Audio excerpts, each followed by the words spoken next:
Every school has one. The student who's just there. They don't speak.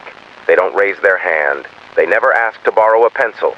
No one remembers them ever turning in homework. No one remembers them getting any grades. But their name is always on the roster. Their photo always shows up, barely, at the edge of class pictures. Blurry, shadowed, like they were standing just outside the light. At first, people assume they're just shy, a transfer, maybe homeschooled for too long. But the truth is, no one remembers them arriving.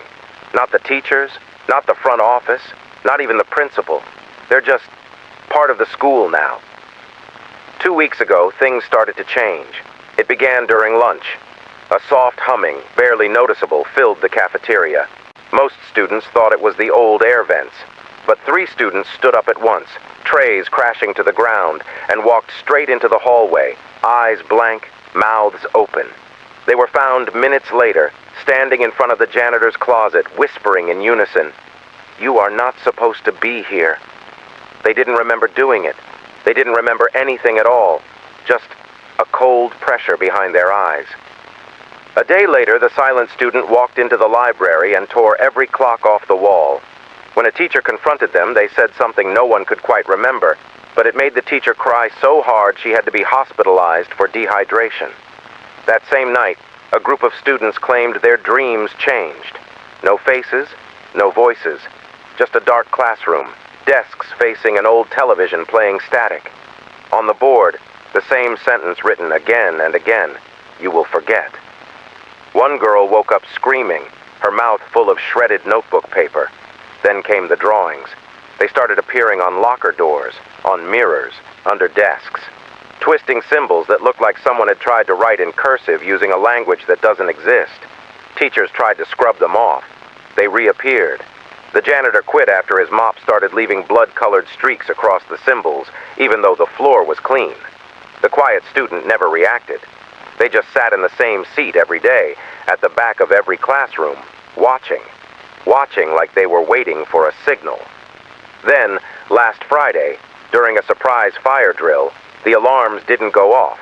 Instead, the intercom clicked on and played a sound, like hundreds of voices whispering at once, overlapping and frantic.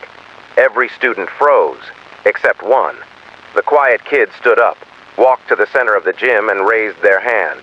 Everyone's phones turned on by themselves and began recording. None of them had service. In every video, the kid said the same thing.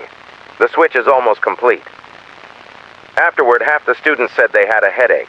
A few forgot their own names for hours.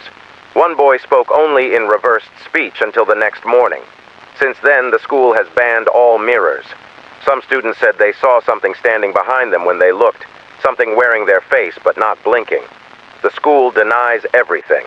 They say the fire drill was a false alarm. They say the recordings were doctored.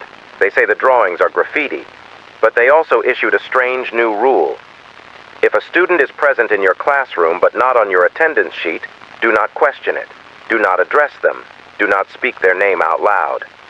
And now, the quiet kid is in more classrooms than ever. They move without being seen. Their desk appears beside you without sound. And sometimes, just before the lights flicker, you hear it.